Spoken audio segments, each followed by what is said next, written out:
Hello, everyone, and welcome to artifact number 2 of module number 1.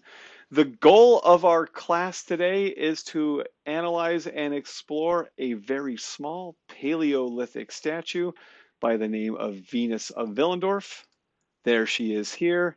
But before we really get into her, I want to do a little bit of background work to talk about prehistoric times and especially as it exists in Europe. And one of the most important things that we need to talk about is the word prehistoric from a historical point of view has nothing to do with time and instead has everything to do with the concept and the technology of writing.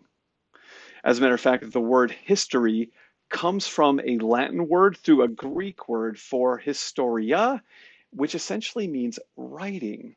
And so for a culture to be prehistoric is merely to have not yet developed the technology of writing. It's conceivable that somewhere in the world today there is a prehistoric culture.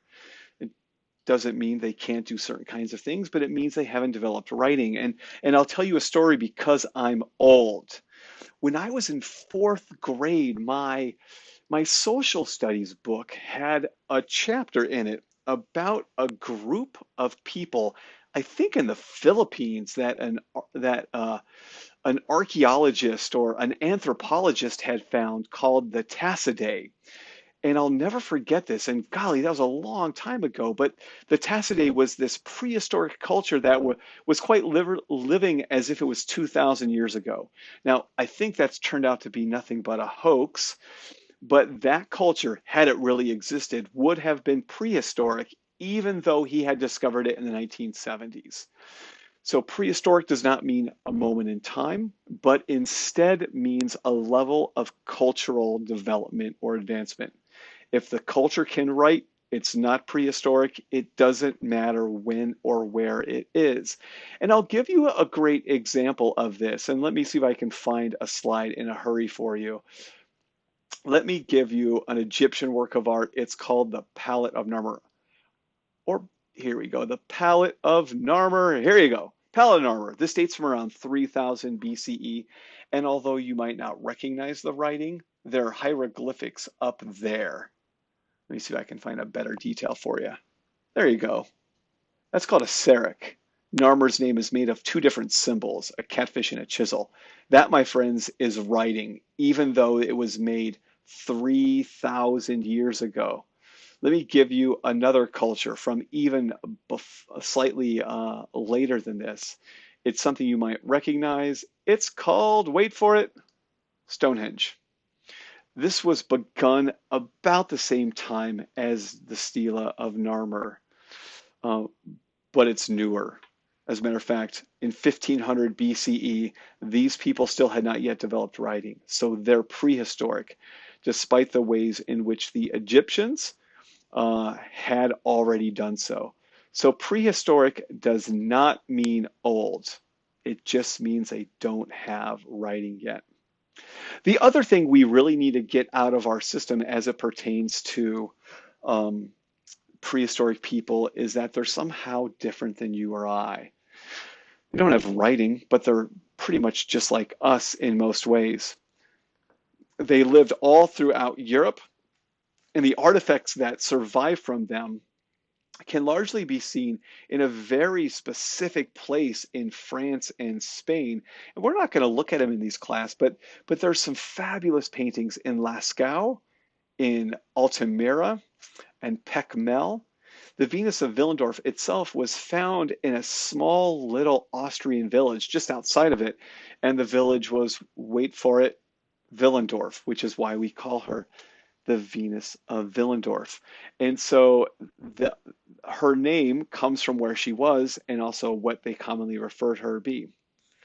Let me say something else about prehistoric people, because we have this idea they were different than us. And a couple of years ago, actually many years ago now, there was a car insurance company that had these advertisements that was kind of making fun of cavemen, and their tagline was like Geico, so easy a caveman can do it. If I could go back 30,000 years ago and find a quote caveman, give that guy a good shave and put him in a pair of Hollister jeans and a Nike t-shirt, he would be no different than you or I. They have all the abilities that you and I have. They just know different stuff. Um, I once had a student said that they knew more math than Newton because they had taken second semester calculus. Like, yeah, you know more mathematics than Newton did. That doesn't make you smarter than Newton because you can do calculus. He invented calculus, right? We know different things than the average caveman, but they knew things that we can't do. For example, I can't make a fire with two rocks and a piece of grass, right? I can't kill an elk with a rock. There are all kinds of things that they were able to do that we cannot. So they know different things. They're not inferior to us. And that's a really, really important idea. Now, I give you this for a second, art versus artifact. And I want you to take a second and think about the difference between these two things.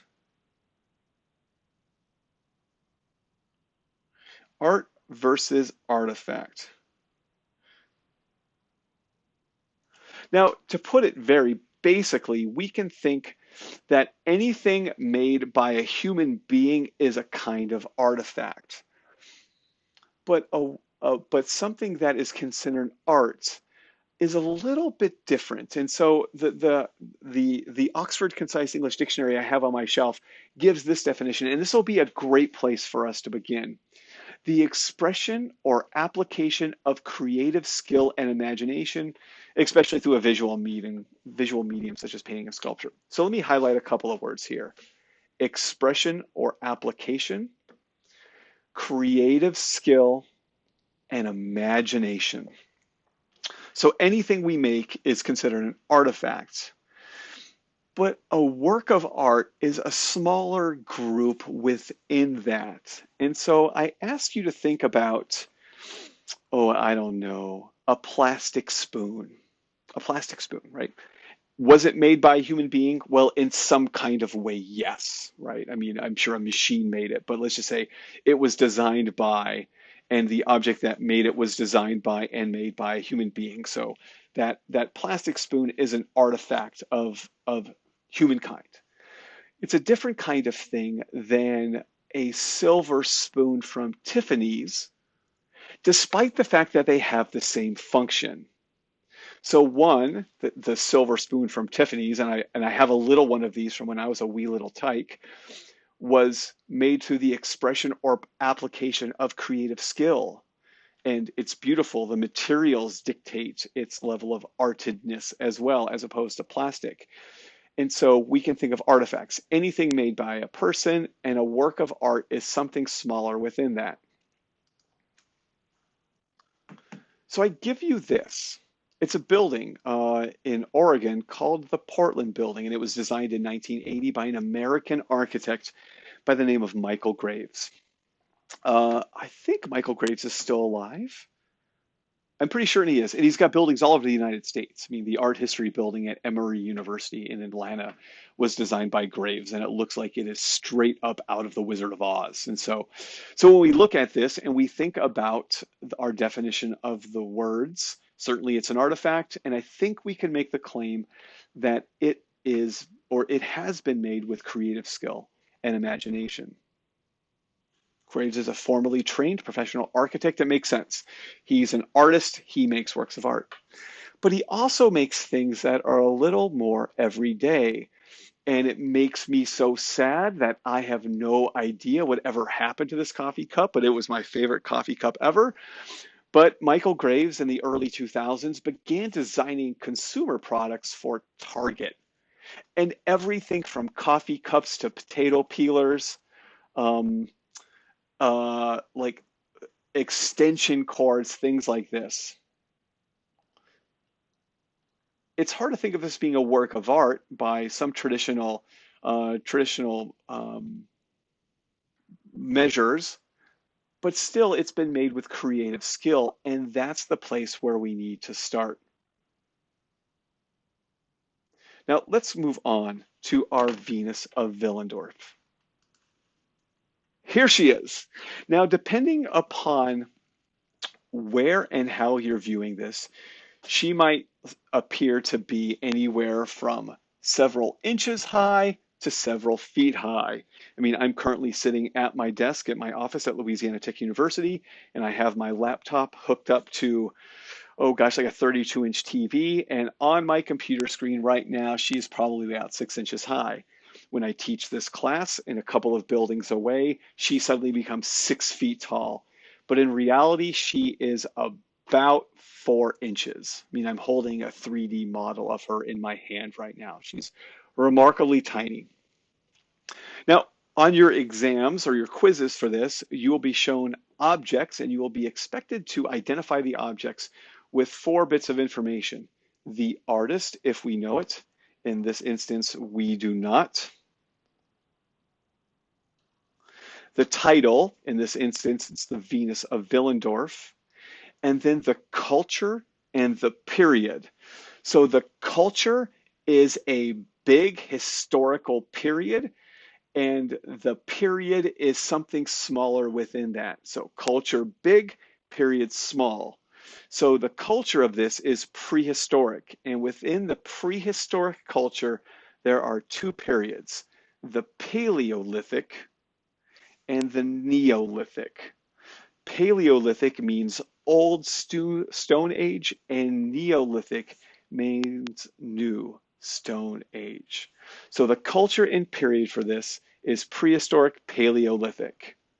And then an approximate year for this is around 28,000 BCE, before the Common Era.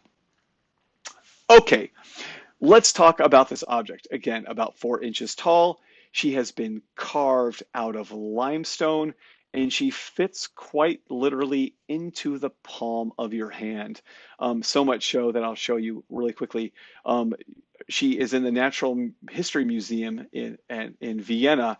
And when I went there a couple years ago, you could buy an eraser of her.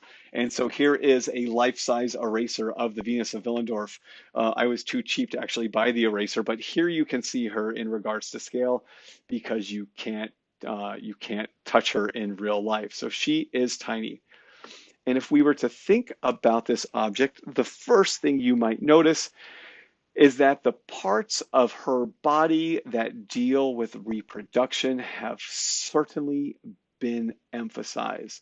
She has these enormous hanging breasts.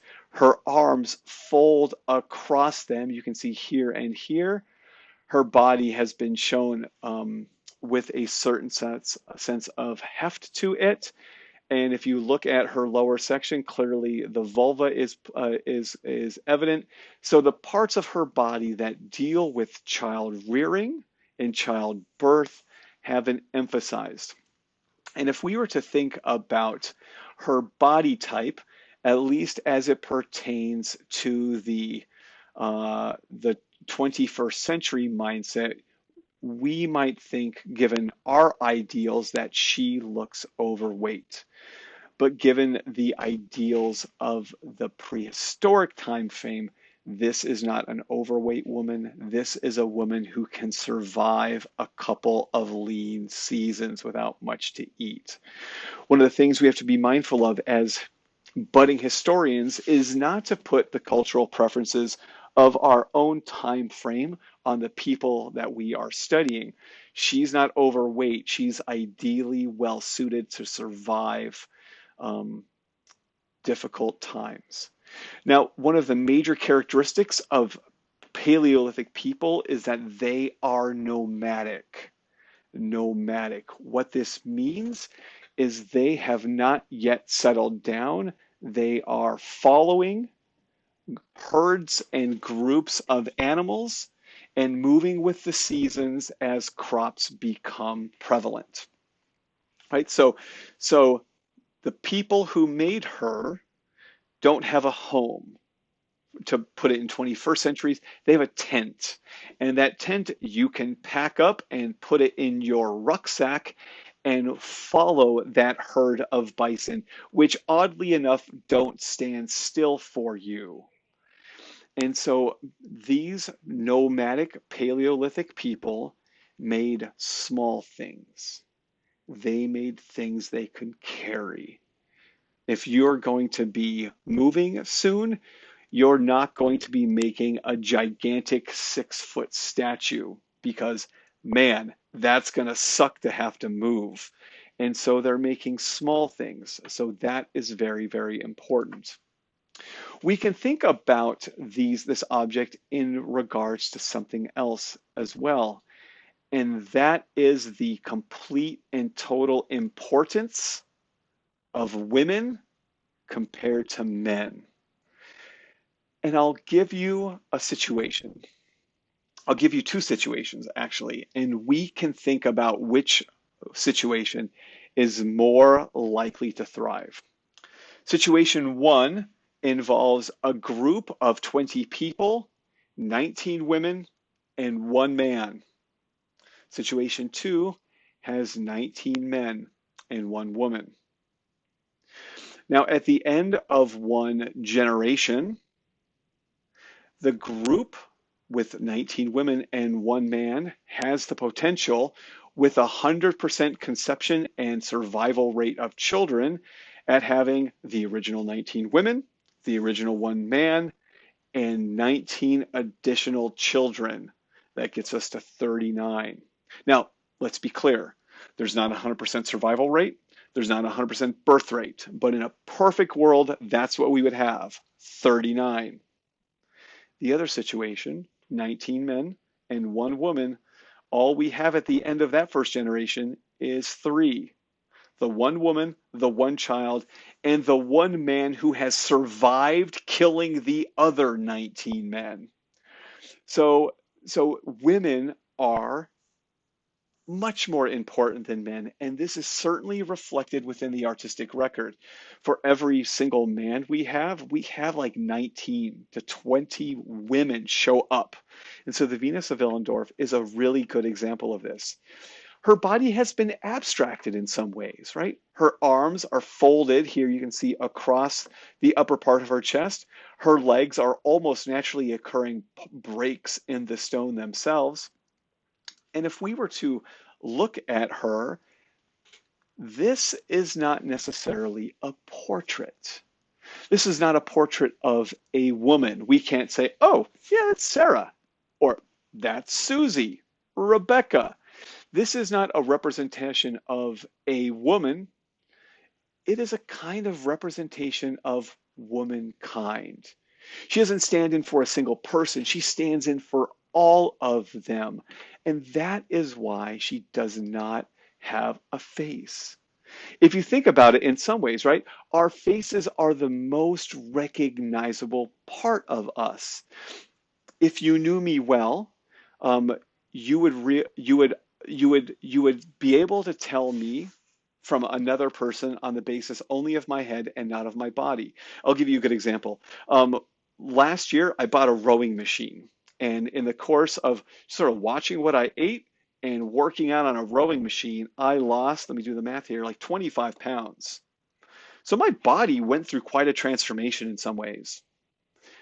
Nobody who I hadn't seen in 6 months didn't recognize me because I'd lost 25 pounds. My body had changed. If you put a different head on me, nobody had any idea who I was. And so heads are important for recognizing individuals. She doesn't have a face.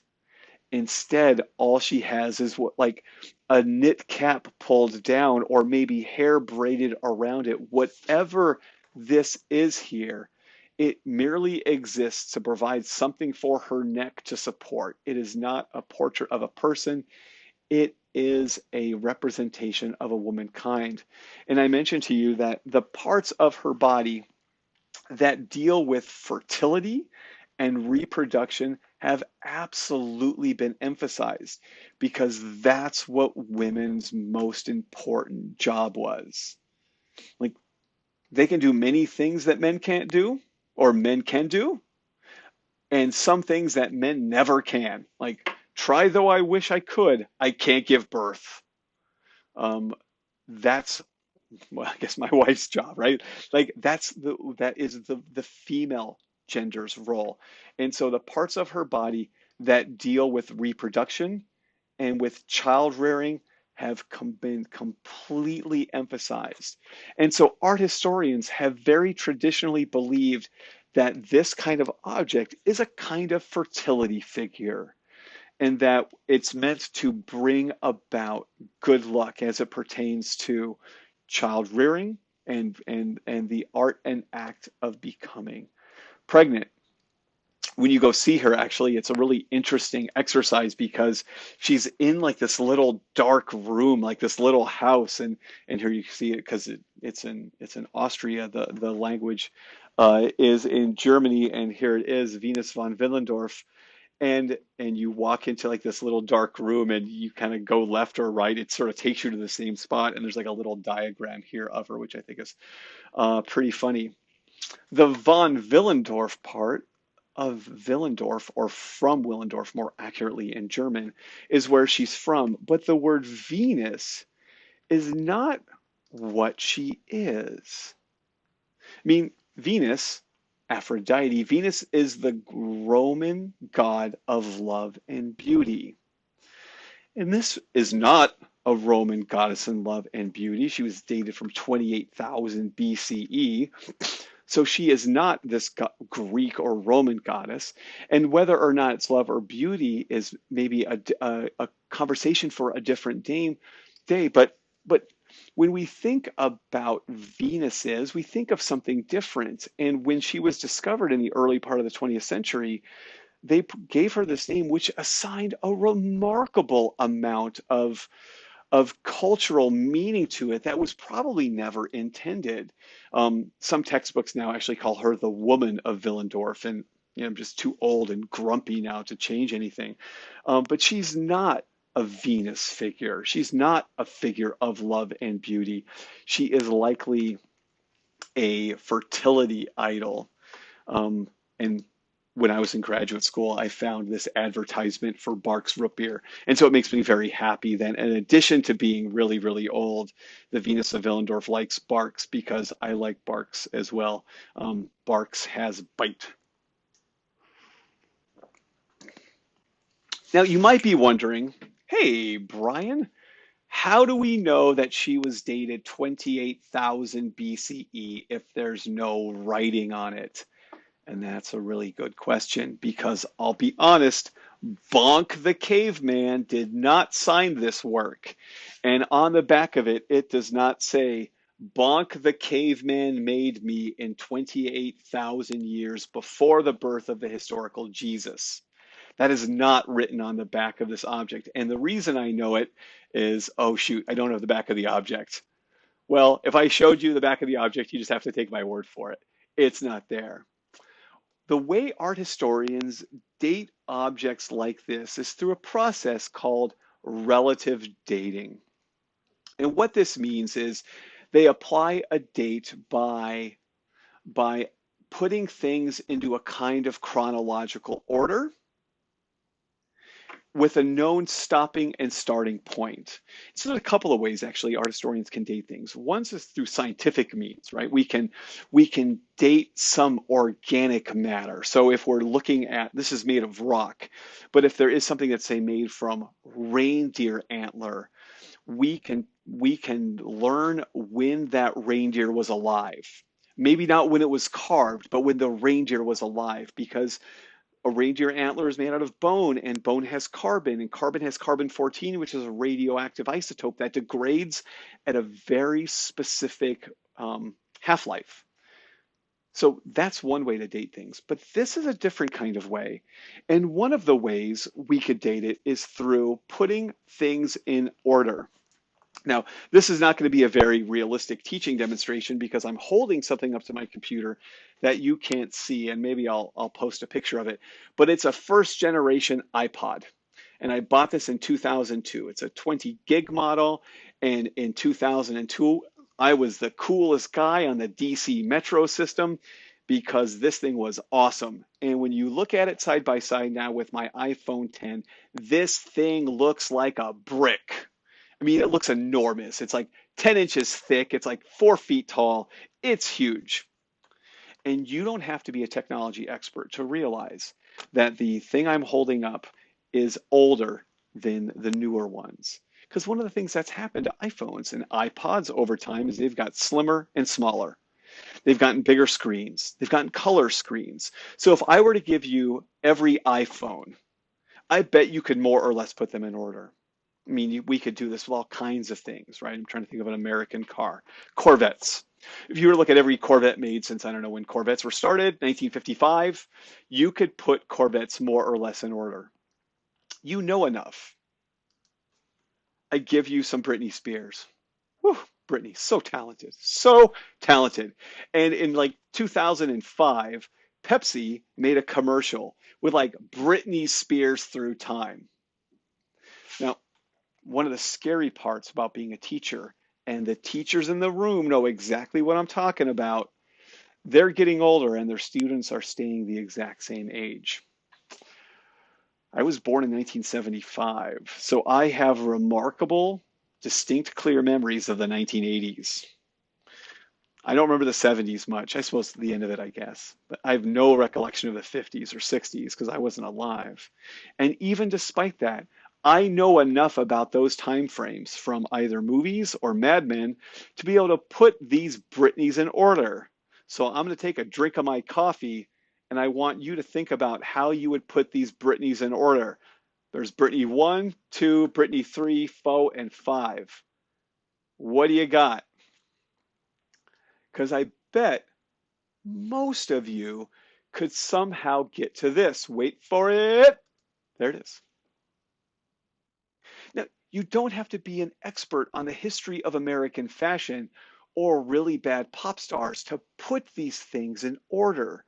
You just need to know the general trends that exist. And so even if you didn't know 50s, 60s, or 70s, you can get them in the right order. And I bet most of you did. Let me show you my favorite Britney. 2007 Britney, the shave my head Britney. That's my favorite.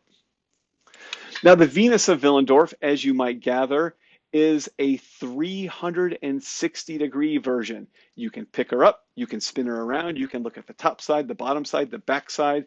We call this sculpture in the round. But not everything is three-dimensional in the same kind of way. Sometimes things are attached to a background.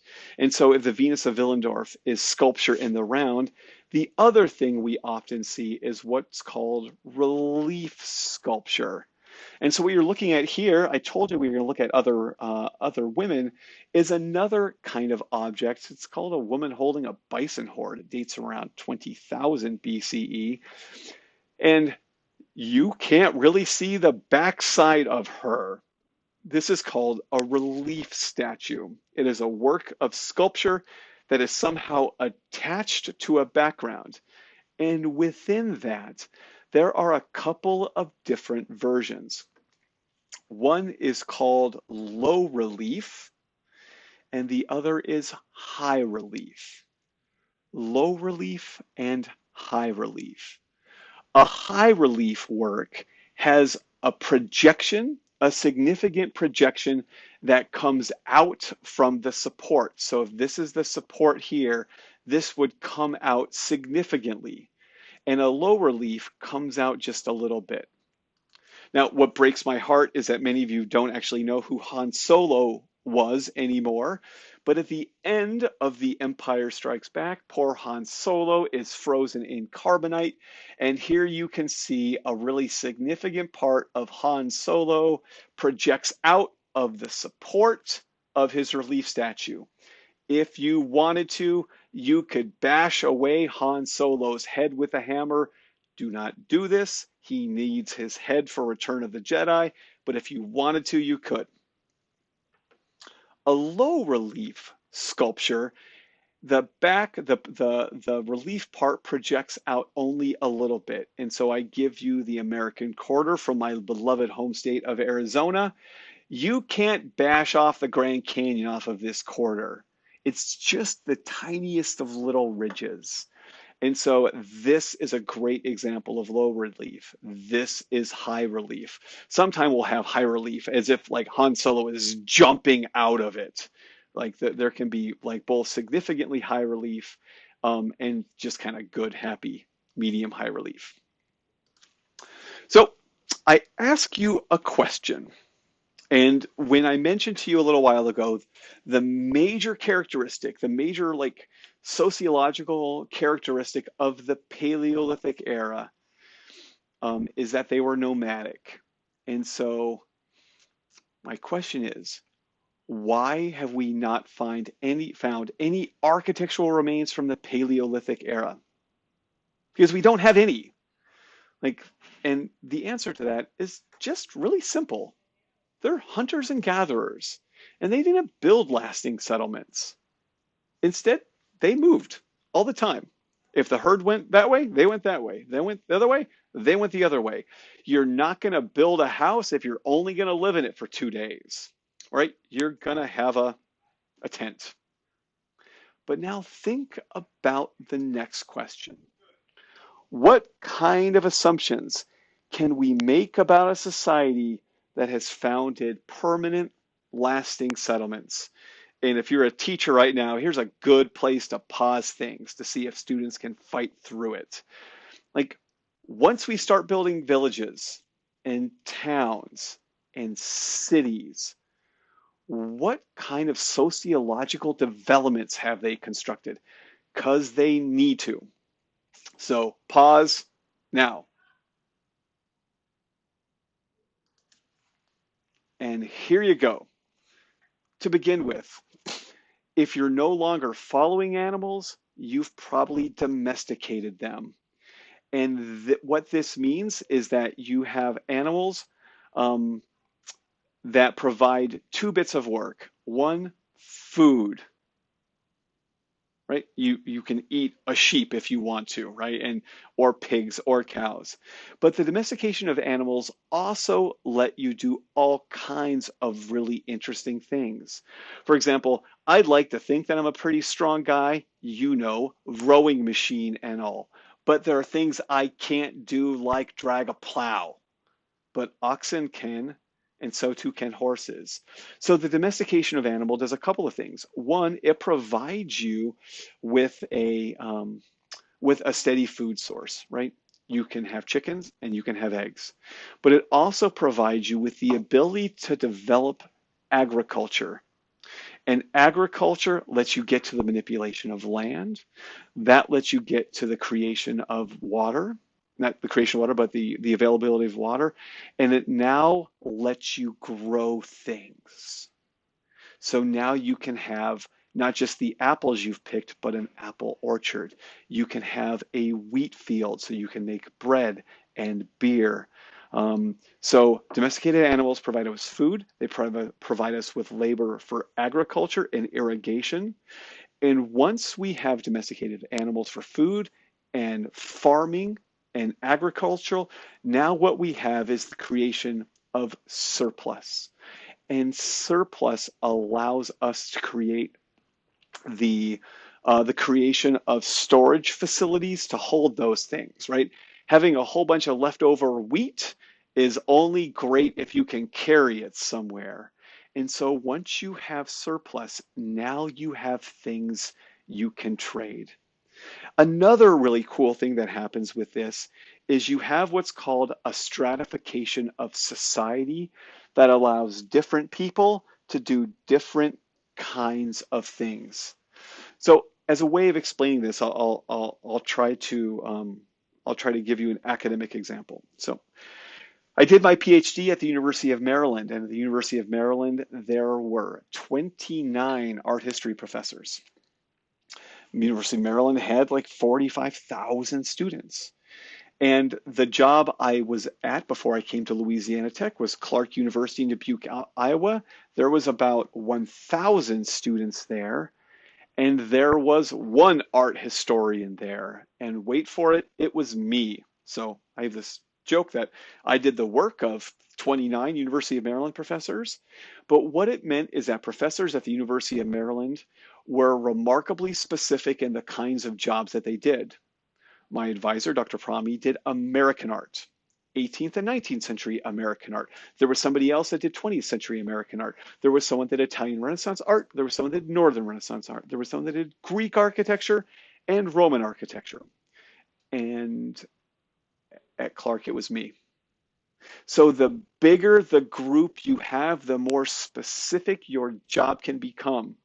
So in the hunter-gatherer nomadic sense of the word, everyone was kind of a hunter or a gatherer. And then once you begin having towns, now you have people who are farmers, you have people who are weavers, you have people who are potters, you have people who are coopers, you have people who are shepherds. People become much more specialized in your job, and that helps bind a group together.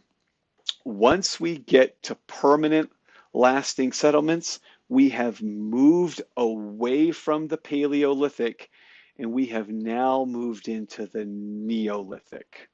And when we get to the Neolithic time frame, we will begin to see two different things. One, large scale works of art that don't have to be moved around all the time. And then secondly, we begin to see architectural structures. And with that comes the need to protect your fort. Because guess what? Because we're so fabulous, we're going to have leftover wheat. But the bad guys over there don't. They want our wheat. So they're going to want to come fight us for it. And so as a result, we're going to make arrows and daggers and swords. And so all kinds of crazy things happen once we developed permanent architectural settings that allow for the domestication of animals, that allow for irrigation and agriculture, and allow us to have brand new storage facilities. So my friends, that wraps us up today for Artifact 2 of Module 1, the Venus of Willendorf.